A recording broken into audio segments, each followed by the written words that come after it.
Dernier grand événement en date, la visite officielle d'État de Laurent Gbagbo, président de la République de Côte d'Ivoire, au Burkina Faso. À ne pas confondre avec les visites de Laurent Gbagbo, belligérant de la crise ivoirienne, pour des réglages politiques aux facilitateurs de la crise. Un an après la flamme de la paix, de l'eau aura coulé sous les ponts, au point où les Ivoiriens, loin des préoccupations purement sécuritaires, où l'angoisse et l'incertitude étaient les denrées principales, revendiquent leurs choix sociaux. Signes évidents d'une république en cours de normalisation. En attendant les échéances électorales, les Ivoiriens retrouvent l'équilibre. La flamme de la paix aura dans l'ensemble tenu ses promesses. Souvenons-nous que ces Ivoiriens sont allés chercher cette paix très loin. Retour sur un parcours semé de haies et d'obstacles. Juillet 2006. Des troubles éclatent en Côte d'Ivoire. Le pays est habitué à ce genre d'événements violents.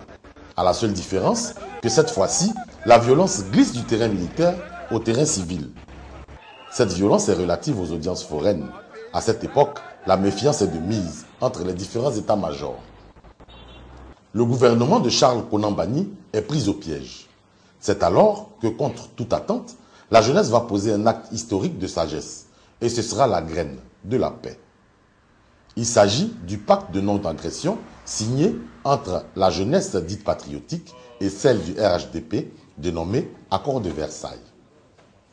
Les jeunes de Côte d'Ivoire suscités lancent un appel pressant aux aînés, c'est-à-dire aux partis politiques,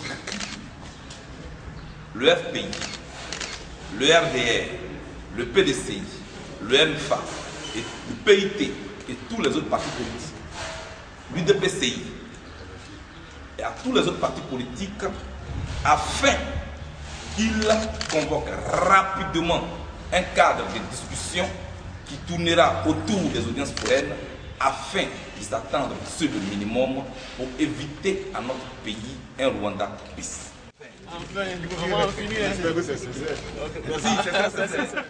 Le pays retrouve le calme. Le premier ballon d'essai est un succès et montre l'aptitude des Ivoiriens à la maturité nécessaire pour ramener le pays sur le bon chemin. Entre-temps, Laurent Gbagbo décide de quitter le chemin international de sortie de crise en refusant d'appliquer une autre résolution, la 1721. Il opte plutôt pour une solution d'initiative nationale entre son camp et celui de la rébellion des forces nouvelles. Le dialogue direct est né. Guillaume Soro accepte la perche tendue. La médiation internationale est confiée au président Blaise Compaoré, qui préfère plutôt la facilitation, un système qui met les belligérants en face de leurs responsabilités. Cette option politique à elle seule aura-t-elle la capacité de détruire le cloisonnement politique créé au sein de la population? Une caravane de la paix est initiée par une jeunesse désormais responsable à l'initiative du COJEP, un groupe de pression. Tous les mouvements locaux de jeunesse se mettent en branle pour faire réussir cette opération. Les religieux de toutes les confessions, les femmes, les hommes politiques de tous les bords de la zone gouvernementale mettent la main à la pâte. J'ai décidé de m'impliquer dans l'organisation. Les résultats sont là. Ivoiriens, étrangers s'unissent pour faire réussir cette caravane qui a rapproché tous les extrêmes.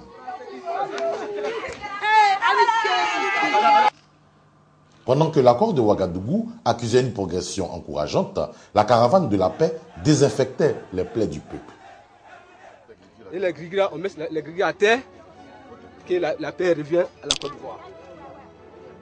Je suis prête à pardonner la Côte d'Ivoire. Pour que la guerre finisse à Côte d'Ivoire, on voit la paix. Au même moment, dans les zones forces nouvelles, la jeunesse opérait un virage à 90 degrés à travers Zié Konaté, Bema Fofana et tous leurs amis et préparait ainsi les esprits à la réunification des cœurs. Guillaume Soro, chef rebelle, est annoncé à la primature. La zone gouvernementale est restée sereine. La zone force nouvelle y a adhéré. Les premiers résultats sont donc satisfaisants. Comment ça va? Très bien. Bienvenue dans la République. Merci beaucoup. À Yopougon, le chef du camp présidentiel, l'apothéose de cette caravane de la paix est un succès. Les Ivoiriens se retrouvent. Sidiki Konaté, ancien locataire du campus de Yopougon, retrouve la cité de sa jeunesse. Le nouveau ministre est acclamé.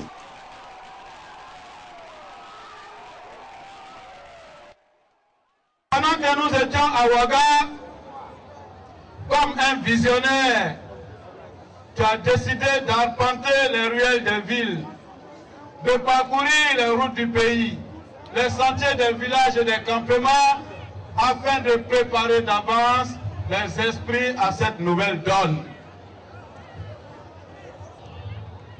Que dis-je? Tu as décidé de faire en sorte que les populations qui sont ici accueillent en paix l'accord de paix de Ouagadougou. Merci pour cette mission délicate. Il aura même droit à une séance de danse avec l'épouse de son patron, Simone Yves Gbagbo, qui lance un appel biblique au pardon. Pardonne-nous nos offenses. Comme nous sommes prêts à pardonner à tous ceux qui nous ont offensés, à ceux que nous appelions les rebelles, à ceux que nous appelions les fausses nouvelles. La riposte des forces nouvelles est immédiate.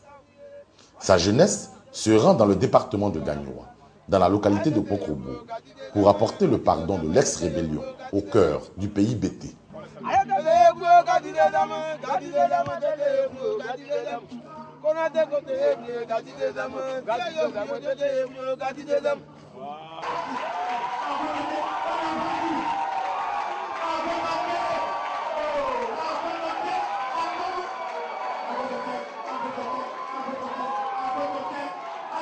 La zone de confiance est démantelée.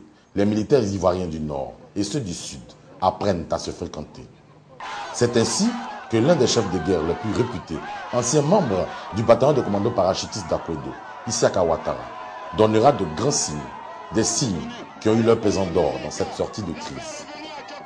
C'est la joie d'être dans le village du président Laurent Gbagbo et voir le peuple m'accueillir dans son village. Ça vous dit que la paix est là.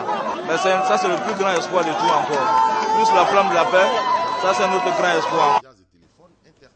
C'est lui qui viendra, en compagnie du ministre Sidiki Konaté, prendre Charles Blé Goudé pour l'emmener à Bouaké, où celui-ci animera un meeting, le meeting de la réconciliation. L'autre événement est la solidarité de toute la République envers le Premier ministre, victime d'un attentat à l'atterrissage du Fokker 100 des forces aériennes ivoiriennes sur l'aéroport de Bouaké.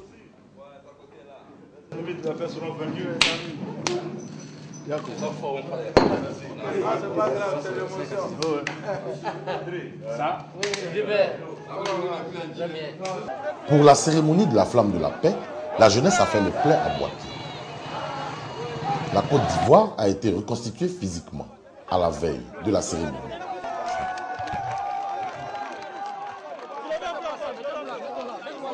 La Côte d'Ivoire est réunifiée. Ça va? La jeunesse de Côte d'Ivoire est unie.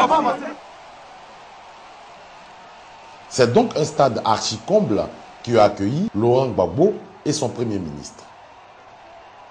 Il y a un an, souvenons-nous.